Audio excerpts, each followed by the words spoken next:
दास को इतना कोई भी डगमग कर देता, ज्ञान इतना था नहीं, और कोई भी दो बात अटपट करता था, हम सोचा करते कि वो भी ठीक होगी भाई, ये भी ऐसा भी ठीक होगा। तो यहाँ परमात्मा भी कहते कबीर साहब के ज्ञान संपूर्ण हुआ नहीं और हृदय नहीं छदाया, ये देखा देखी भक्ति का रंग नहीं ठहरा।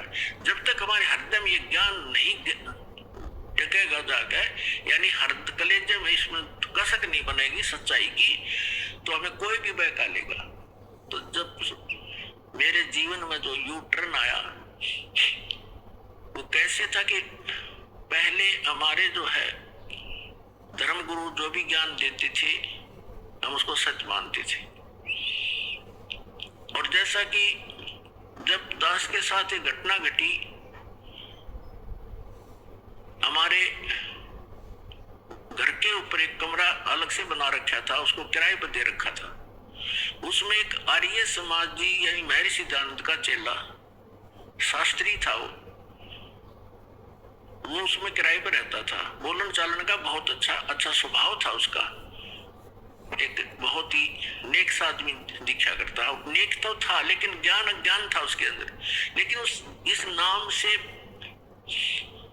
ज्ञान से पहले, इस परमात्मा वाले ज्ञान से पहले हम जो भी चर्चा भगवान की करते थे, तो वो कहता था ऐसे नहीं वैसे नहीं, तो हम मान लेते थे भी आप कुछ एज भी आदमी था, एज सार उसमें ठीक कह रहे, ये भी सच्चा है। जब ये ज्ञान दास को हुआ, उससे पहले उससे चर्चा होती थी कि हमने हमारे सुना है कि जैसे द्रौपदी का चीर बढ़ा दिया भगवान ने, यानी साड़ी बढ़ा दी। तो वो कहता था नहीं ऐसा कुछ नहीं होता, ये तो सिर्फ एक पाखंडियों का भ्रम फैलाया हुआ है, ऐसा कुछ नहीं होता। तो हमें भी मान लेते थे क्योंकि हमें कोई दृढ़ता नहीं थी। एक दिन ऐसी रजा हुई दास को, क्योंकि जब तक भगवान हमारे साथ कोई ऐसी अनहोनी नहीं करेगा, इतने यु मन पापी टके नहीं, ना यु भक्ति करने दे, ना दृढ़ होने देता। तो दास ने ये जैसे भक्ति बोध है, ये कुछ पुस्तक बनवाई सन 1988 में दास को नाम मिला था। 1989 और 90 की बात है। और एक अलग से पूजा स्थल बनाया 5.5 बाई 15 फुट का, एक गैलरी के ऊपर सेकंड फ्लोर पे। और उसमें आमने सामने खिड़की में यहाँ हवा भी साफ आती रहेगी, हमने उसमें फोटो वगैरह लगा के मंदिर टाइप बना लिया।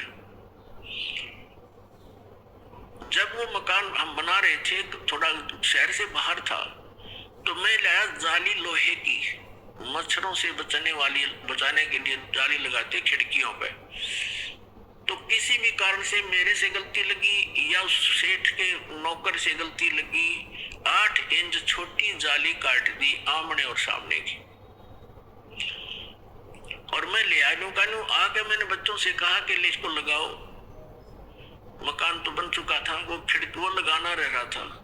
जब वो लगाने लगी, बड़ा लड़का और एक किराएदार था वहां, अन्य बिहार का था, उन दोनों ने लग के वो लगानी चाहिए। तो उन्होंने कहा जी ये तो छोटी है, और छोटी भी थोड़ी नहीं, 8-9 इंच ऊपर ऐसे खड़े तो सही, बराबर में छोटी थी साइड में चौड़ाई में। मैंने देखा भी सच में छोटी है। दूसरी देखी, वो भी ऐसे, दोनों एक जैसी खिड़कियां थी आमने सामने। मैंने सोचा इन्हें रख दे लपेट के और स्टोर में डाल दी ऊपर। वापस लेके जाऊंगा, वो लेगा नहीं, कहेगा मेरे क्या काम है, ये राड बढ़ाया नहीं करते भक्त, मैंने डाल दी। कुछ दिन के बाद दास ने ये भक्ति बोध बनवाई। उस समय दास को दीक्षा देने का आदेश नहीं था तब तक। 1994 में दास को आदेश हुआ है।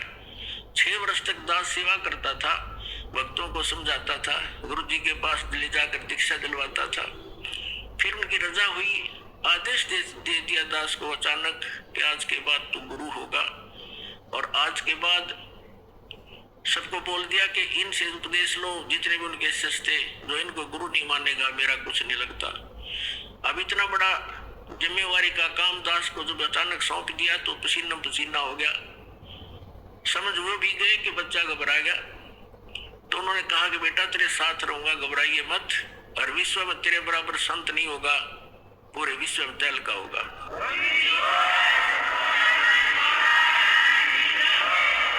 उस समय तो मुझे ऐसा लगा कि अपने बच्चे को सभी शाबाशी दिया करते हैं। और सभी अपने बच्चे की कामना किया करते हैं, ये बड़ा अफसर बनेगा और तू देखिए न्यू हो जाएगा। मुझे पता था मैं कैसा संत हूं और क्या मैं कर सकता हूं, लेकिन उस समृद्ध के वचन से आज ये सब कुछ सफल हुआ है। आज देख रहे हो विश्व में कोई संत नाम की चीज नहीं। आप तो बालक नहीं हो, एजुकेटेड है, सारा सब इतिहास आपके सामने खोल दिए, और ये दास को वो ज्ञान कबीर भगवान ने दिया और मेरे गुरुदेव का आशीर्वाद फल रहा है। तो मैंने पहले क्या करता था, दास की पुस्तक बनवाता था और हमारे गुरुजी फ्री दिया करते थे सबको जो उनके उपदेश लिया करते थे। तो मैंने 2000 पुस्तक 5,000 पुस्तक बनवाई और उनको रख दिया कि हमारे गुरुजी ज्यादा रहते थे तलवंडी भाई, पंजाब के अंदर एक छोटा सा फिरोजपुर जिला में शहर है, कस्बा साबरवाले जैसा, वहां ज्यादा रहते थे। और भी 3-4 आश्रम थे। तब यहाँ नजफगढ़ के अंदर था एक आश्रम, अनाज मंडी में, एक मोघा के अंदर है, खन्ना में था, लेकिन ज्यादातर वो तलवंडी रहते थे। और हरियाणा में केवल गरीबदास महाराज जी के एक समागम होता था, पर जैसे गरीबदास जी को भगवान मिले थे, कबीर साहब बहुत देश बोलते हैं उसको, उसमें छुटानी आया करते थे। तो हम इंतजार में रहते थे जब वो छुटानी आएंगे, उसे मिलते रहते थे उनसे, लेकिन यहाँ वो दीक्षा देते थे और फ्री पुस्तक देते थे। तो मैंने वो पुस्तक बनवा ली, यानी जैसे आजकल मार्च में, अप्रैल में, मार्च में चले जाते थे, फिर आते भादुआ के अंदर आते थे सितंबर में, जब गरीबदास जी का निर्वाण दिवस होता था, और मार्च में होता था उनका बोध दिवस। ये 2 ही तो उनको उपलक्ष्य इनमें समागम आते थे। तो मैंने अप्रैल मार्च के समागम के बाद ये पुस्तकें बनवाने का निर्णय किया उनके आदेश से और बनवा के रख ली। तो मैंने पूजा स्थल पे एक तख्त डाल रखा था, उन पर कपड़ा बिछा के सुंदर वो सारी पुस्तक लगा दी। आएंगे गुरुजी तो उनको संभलवा देंगे, वो फिर देते रहेंगे, सेवा के लिए रख दी। एक खिड़की में से शीशा टूटा हुआ था खिड़की का, उसमें से चूहे बढ़कर उनको काटने लगे। 2-3 दिन के बाद मेरी नजर गई कि चूहों ने काट दिया। तो फिर मुझे ये भी ध्यान आया कि एक खिड़की का शीशा तो बिल्कुल ठीक है, एक का शीशा टूटा हुआ है, और शहर से दूर होने के कारण एक छोटे से शीशे के लिए कोई चढ़ाने वाला भी तैयार नहीं होता छाने के लिए। 1-2 बार कोशिश भी की थी, वो टाल-मटोल कर देते थे, ज्यादा कार्य होता आ जाते थे। तो मेरे दिमाग ने काम किया कि वो दोनों जाली दोनों खिड़कियों की लाए थे, इनको ऊपर नीचे ओवरलैप करके लगवा देता हूँ, चूहों से बचाव हो जाएगा। तो मैंने बच्चों से कहा कि आप ऐसे करना, वो दोनों जाली उतार लो, उतरवा ले लेना तेरी माँ से, और इनको ऐसे ऊपर नीचे लगा के चढ़ा देना खिड़की पर। वो लड़का बोला जी ठीक है, छोटा लड़का था 12-13 वर्ष का उस टाइम। और वो दूसरा जो एक और था अनिल नाम का, बिहार से आया हुआ, किराए पर रहता था, वो जवान ठीक था, समझदार साहब। उन दोनों को मैंने बोल दिया। मैं अपनी ड्यूटी पर चला गया। दास था जूनियर इंजीनियर इन इरिगेशन डिपार्टमेंट हरियाणा। तो मुझे तो चिंता थी। मैं शाम को वापस आया तो मैंने क्या देखा, उस लड़के की माँ से पूछा, मुझे चिंता थी कि वो जाली लगा दी कि नहीं लगा दी, तुम्हारी लगाऊंगा मैं, गेल लग के बालक से ना भी जान रहा हो। तो क्या देखा मैंने, जाली लगा रखी और एक जाली वहीं पड़ी लोहे की, और वो उसकी माँ अपना काम लग रही। मैंने उसे पूछा कि ये जाली वही है या कोई और लाए हैं बच्चे? तो वो कह रही थी कि ये कहाँ के और लावा था। मैंने सुबह की कह रही हूँ, भाई तेरा पापा कह के गया था तू जाली लगा दो या तुमने गुस्सा होगा फिर। अब आपके आने आध घंटा पहले मैंने उतार के स्टोर से डाली है और अभी लाकर वो बाहर गया खेलने के लिए, और मेरा कलेजा पकड़ा गया। मैं उसे प्रसन्न करूं, वो ध्यान नहीं दे रही क्योंकि उसको पता नहीं इस बात का, और मेरे सारे शरीर में सन्नाटा गया कि या तो ये जाली वो नहीं, ये कोशिश करी मैंने जानने की। बोली देख इनका जंग लगा हुआ है। मैंने उठाकर स्टोर में डाल रखी थी, ईब उतारी है 6 महीने के बाद, यानी मार्च के बाद भादुए में। एक रेनी सीजन ऊपर का उतर गया, वर्षा का मौसम, उनका जरवर भी लग रहा था, दिखे पुरानी। फिर भी विश्वास नहीं हुआ वो लड़का कहाँ है, क्योंकि एक ही जाली और फूल आ रही उनकी इतनी फालतू, तो 6-8-7 दिन और लटक रही थी। तो मैंने उसको लड़के को बुलाया, बाहर खेल रहा था इधर, और दूसरा उसके साथी था वो बुलाया, और उस लड़के से कहा कि ये जाली तुम और लाए हो या वही है? अग्नि वही है, और मेरी माँ ने उतार कर दी थी, हमने भी लगाया है। वो किराएदार भी कह रहा है कि अभी आंटी ने उतारा है, अभी लगाया मैंने लड़के से। देखो हम इतने, हमें ज्ञान नहीं था, कोई भगवान वाला कोई काम हमारे सामने कराया नहीं था, ना विश्वास हो रहा था मेरे भी साची। हमने सुना करते थे, नो तो था विश्वास, भगवान पता नहीं क्या कर दे, पर आज तक होया नहीं देखा था। मैंने उस लड़के से कहा मेरे सिर पर हाथ रख और कबीर भगवान की कसम खा कि तू यह जाली लाया, वही जाली है। जो बोला जी कबीर भगवान की कसम, और वह जाली है, मेरी मां उतार कर लाई थी। वो दिन हर आज एक हम मान्या करते कृष्ण भगवान ने साड़ी बढ़ा दी, एक कपड़ा। अब तो पता चल गया कि वो साड़ी बढ़ाने वाला भी यही था, लेकिन उस समय बुद्धि इतना काम करे थी कि कबीर इज गॉड, क्योंकि इसने लोहा भी बढ़ा दिया, कपड़ा तो छोड़, ये क्या नहीं कर सकता। वो दिन सर आज पुणात्मा सन 1990 से लेकर आज 2013 हो गया, इस दास ने पीछा मुड़कर नहीं देखा। कहते सारा संसार कुछ कहो कि कबीर भगवान नहीं है, इस दास की आत्मा से कोई निकाल नहीं सकता कि कबीर इज गॉड।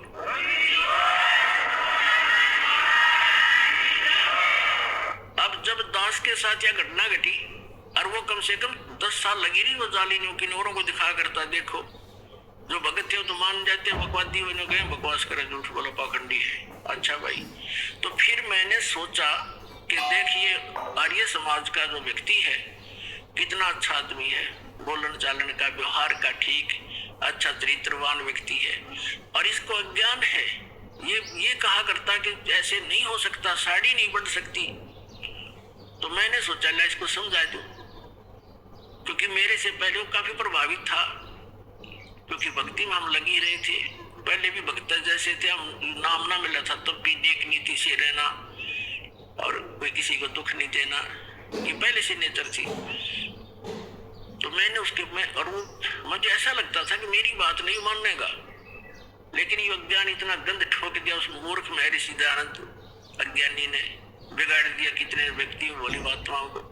तो मैंने उसके पास बैठकर जिक्र किया, जी मास्टर जी आप मानते हो कि भगवान श्री कृष्ण जी ने उसकी द्रौपदी की साड़ी बढ़ा दी थी, जैसे विषय बढ़ाना चाहा मैंने, चलाना था विषय कारण बना के। वो कहता जी नहीं ऐसे हम नहीं मानते। मैंने कहा जी, फिर मैंने उसको अपने उस जहां वो जाली लगा रखी थी ऊपर चौबारे में, उस गैलरी में, उस नीचे उसकी कक्ष था, उसमें बुला लिया, वहां बैठ के मैंने वो लड़के भी बुला लिए, दोनों जिन्होंने जाली लगाई, इनकी माँ बुला ली, ताकि इसका पेटा भर दूं, विश्वास दृढ़ करवा दूं और ये मान जा हमारी बात को। उसको मैंने कहा जी देखो आप तो कपड़े की बात करते हो, हमारे भगवान ने लोहे की जाली बढ़ा दी, आप सत्कर मानो। जो बोला, वो कहने लगा कि नहीं आप ये कोई बात हुई, साड़ी कभी बढ़ती है, जाली कभी बढ़ती है। वो बोला देखो आओ दिखाऊं आपको। बोला नहीं छोड़ो हम नहीं मानते। अब वो काफी अटपट बोलने लगा। मुझे आशा नहीं थी कि इतना एकदम ऐसे गिरगिट की तरह बदल कर ऐसी बकवास करने लग जाएगा। मेरी आशा के विपरीत उसने ये बात कही कि आप तो ये पाखंडियों के बकाई हुई बातें हैं, ये है। अब पाखंडी तो मैं जब हूँ, जब कोई रोजी रोटी पाखंड से चला रहा हूँ, मैं तो नौकरी करता था, इंजीनियर था, 2 रोटी सुथरी मिल रही थी, अब भी मुझे पाखंडी कह रहा है ये मूर्ख। तो मैं चुप हो गया कि मैं अब इससे आगे बोलना कोई अच्छी बात नहीं, ये सुनता ही नहीं। मैं चुप हो गया, चल भाई अब आप नहीं मानोगे तो मानो मैं भी ना आपकी, क्योंकि मैं दर्द हो गया, मेरे साथ घटना घट गई। थोड़ी देर में उसने पता नहीं भगवान जाने क्या सोचा कि अभी मकान मालिक से नाराज हो गया, तो उसने नम्रता के साथ कहना शुरू किया कि आप इंजीनियर हैं, एजुकेटेड हैं, ये तो अनपढ़ लोगों की बातें होती हैं, ये बढ़ा दिया, फलाना घटा दिया। मैं बोला ही नहीं, मगर इससे कोई फायदा नहीं है डिस्कस करने का। तो वो क्या कहने लगा कि मैं बताता हूँ, महर्षि दानंद ऐसे होते थे। महर्षि एक बार अपने कमरे में अभ्यास कर रहे थे, योग अभ्यास, और उधर से उनके दूध का समय हो गया, दूध पीता था वो सुबह सुबह।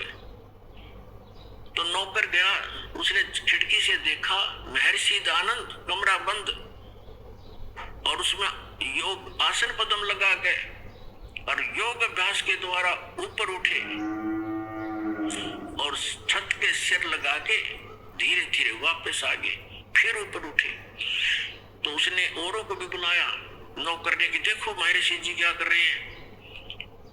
तो पहले उसने मेरे से क्या कहा, जब मैंने कहा ना कि देखो ये जाली बढ़ गई, हमारी लोहे की जाली बढ़ गई, तो कहता था अब बढ़ के और बढ़ा के दिखा जब मानू मैं।